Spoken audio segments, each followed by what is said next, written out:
Fala galera, tudo bem? Meu nome é Ricardo Eu sou a Meire. e muito bem-vindo ao nosso canal Família Brasileira na Europa. Toda vez eu esqueço o nome do canal, não, é muito grande esse nome. E bom, para começar, vou pedir para vocês se inscreverem aqui embaixo, segue a gente no Instagram que vai aparecer aqui na tela. E o vídeo de hoje é assunto polêmico, hein? Assunto que dá ibope, todo mundo fala disso, todo mundo quer saber como que funciona. Qual que é o vídeo? A nossa imigração. Exato, hoje a gente vai falar para vocês como é que foi a nossa imigração e vamos contar assim alguns passos do planejamento, né? O primeiro é o que a gente esperava da imigração, na verdade a gente assistiu bastante vídeos, né? Aí a gente tinha muito medo, receio do que poderia acontecer no momento da imigração.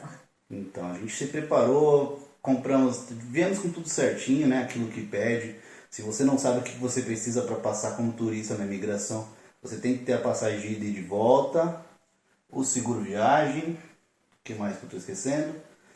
A reserva da A hospedagem. reserva da hospedagem. E assim, a questão do dinheiro também, que se você vai ficar, a sua passagem de volta tem 10 dias, você tem que se planejar para trazer e apresentar o dinheiro caso eles peçam, que são 75 euros por pessoa para a entrada, mais 40 euros em média para cada dia que você vai ficar. Aí faz as contas aí, mas enfim, para uma pessoa, se você tem uma passagem de volta de 10 dias, você vai ter que gastar 470, apresentar no mínimo 475. Mas é bom nunca aproveitar esse mínimo não, sempre traz um pouquinho a mais que é para garantir, né? E, bom, nosso voo chegou aqui em Lisboa às 6 horas da manhã, 6h15 mais ou menos. Acho que era mais 7, né? Chegou por volta entre 6h30 e 7 horas. E junto com o nosso voo chegou mais ou menos uns 3 aviões lotados. Quando a gente se dirigiu lá para a sala da imigração, tinha uma fila já grande, bem depois ainda que a gente chegou mais gente. Aí conta aí quanto tempo a gente ficou e como foi ficar na fila e a tensão.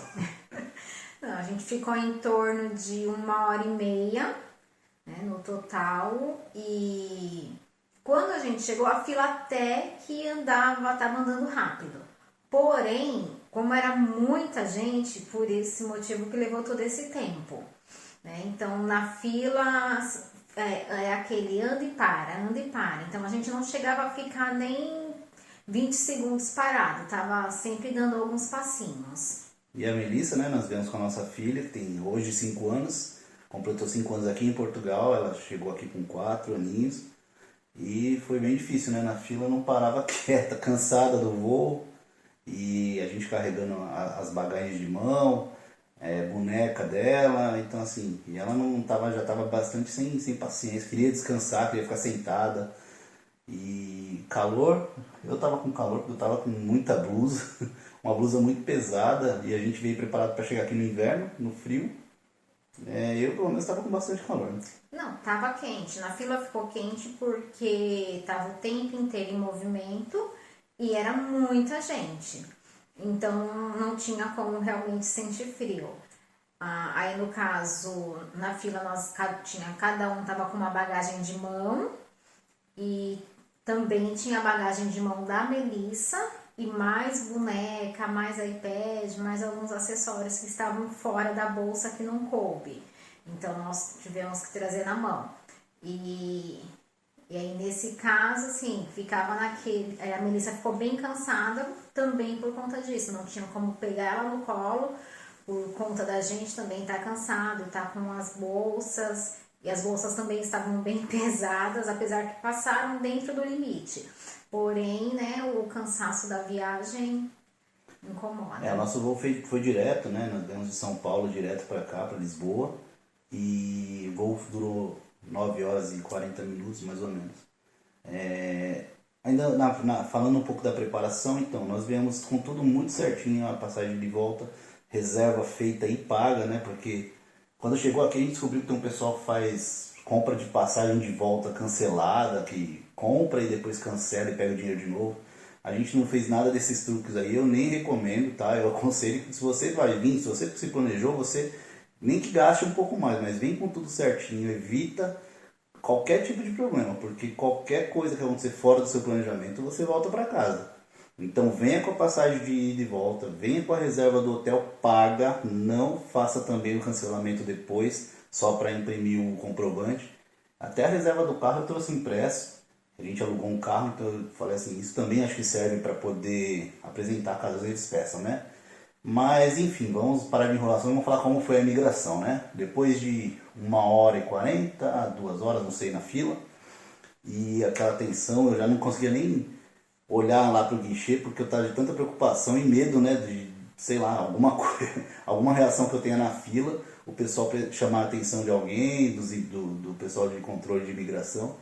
E uma dica que a gente dá também é para você evitar conversas na fila com pessoas desconhecidas, né?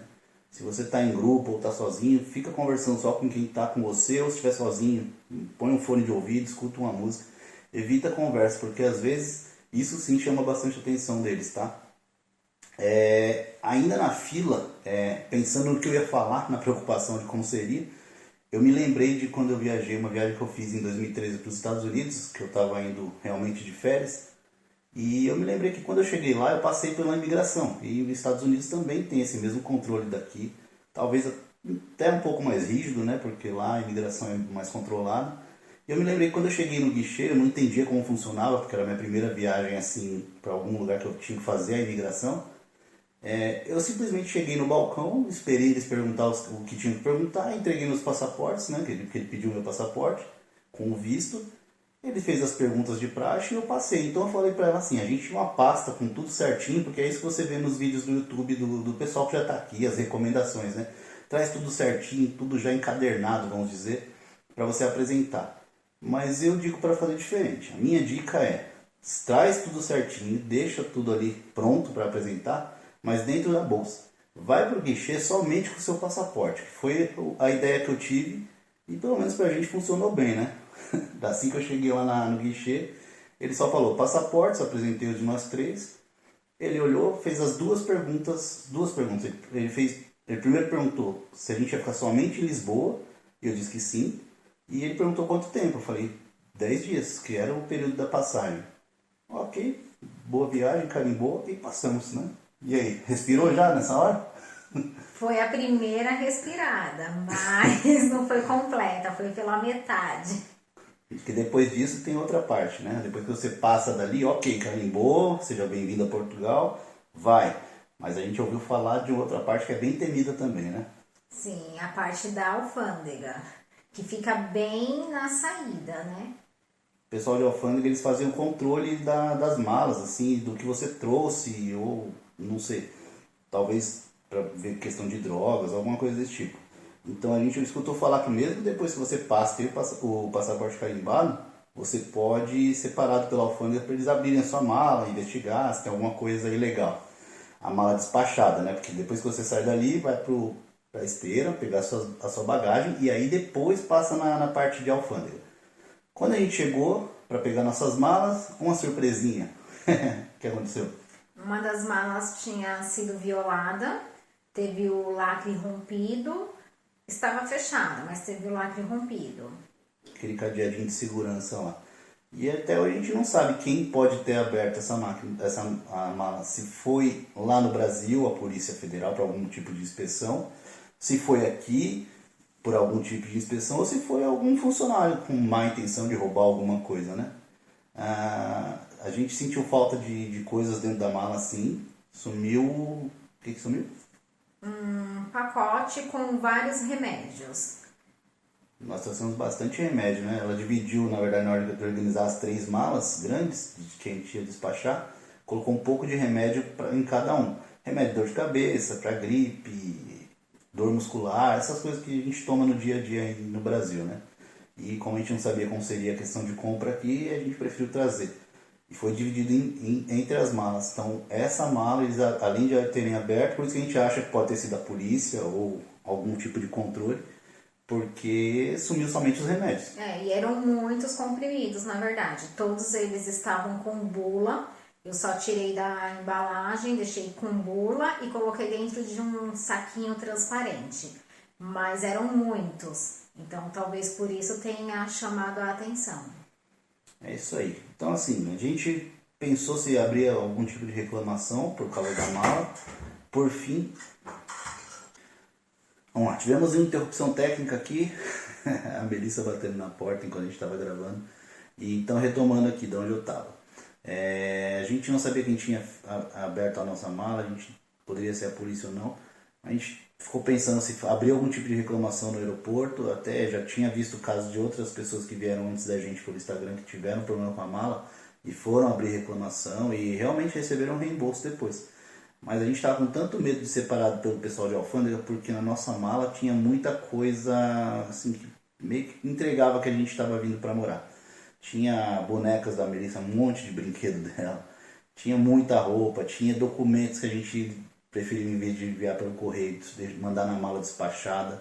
Então a gente preferiu não arriscar de fazer algum tipo de reclamação e acabar tendo o restante das malas abertas. E sem nem abrir, a gente só foi dar falta do que estava faltando mesmo lá depois, quando nós chegamos lá no apartamento, né?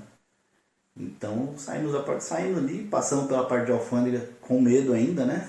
Porque tinha 2 guardas que eles ficam na saída, próximo ao saguão principal. E a sorte é que eles estavam falando já com uma outra pessoa que eles tinham abordado.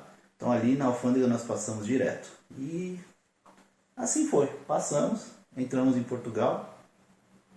E aí? E aí a gente respirou. Depois que saímos da alfândega, aí já respiramos aliviados, né? Porque era um dos medos que a gente tinha, seria da alfândega, porque nós assistimos assim, vários vídeos, tem algumas pessoas que depois também que nós chegamos aqui, nós conversamos, e elas foram abordadas na alfândega e ficaram horas. Teve pessoas que chegou a ficar mais de 9 horas lá na alfândega, eles tentando fazer a pessoa confessar que estava vindo para morar. Então, por esse motivo também que a gente tinha muito receio da alfândega. Então, esse foi nosso relato aí de como foi a nossa imigração. Foi tranquilo, tá? A gente não teve problema na parte da imigração realmente, foram só 2 perguntas e carimbaram o passaporte.